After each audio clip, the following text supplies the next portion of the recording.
Hello, this is Brandon Christy from Christy Capital Management with an educational economic update for May 2019.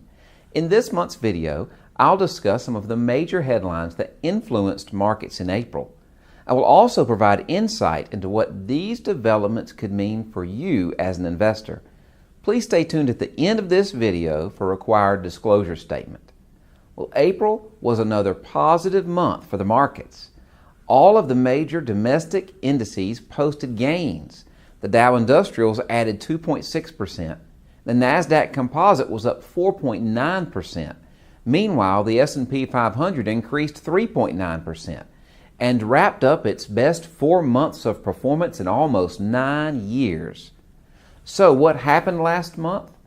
We received stronger data updates than many people anticipated, especially for economic growth and corporate earnings. For example, the latest reading for gross domestic product indicated that the economy grew by 3.2% in the first quarter. Economists predicted growth that was closer to 2.5%. Instead, the initial reading was the best first quarter results since 2015, and the first time since then that growth exceeded 3% between January and March. Corporate earnings have also been surprisingly strong so far.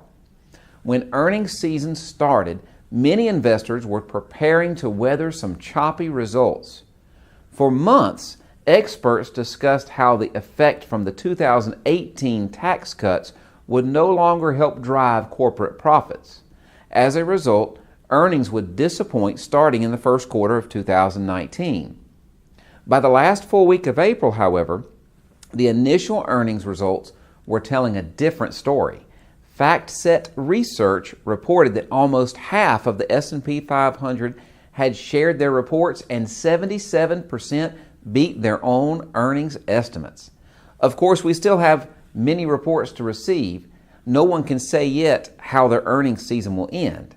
As of April 26th, FactSet will still projecting a year-over-year decline for corporate earnings. Credit Suisse, on the other hand, forecasted an increase of as much as 3%.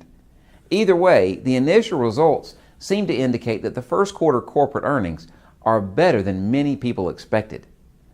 Stocks responded to these results by climbing even higher. In the last full week of April, both the S&P 500 and NASDAQ Composite reached new record highs, and all three major indexes have experienced double-digit gains for the year. The markets have come far since the decline we experienced late in 2018, and this month we will see where they're headed. From earnings season to the Federal Reserve meeting and beyond, we have a lot to analyze. Well, that's it for our educational economic update for this month. As always, if you have any questions or concerns about what we've discussed, please give our office a call at the number below. Please remember that nothing we talk about here is a recommendation. Give our office a call at 866-331-7749 and we would be happy to discuss your personal financial situation. Well, this is Brandon Christy with Christy Capital Management and your May 2019 Educational Economic Update. While we believe this information in this report is reliable, we cannot guarantee its accuracy. Opinions expressed are subject to change without notice and are not intended as investment advice or solicitation for the purpose or sale of any security. Please consult your financial professional before making any investment decision. Investing involves risk, including the potential loss of principal. No investment strategy can guarantee a profit or protect against loss in periods of declining markets. The indices mentioned are unmanaged and cannot be invested into directly. Past performance does not guarantee future results.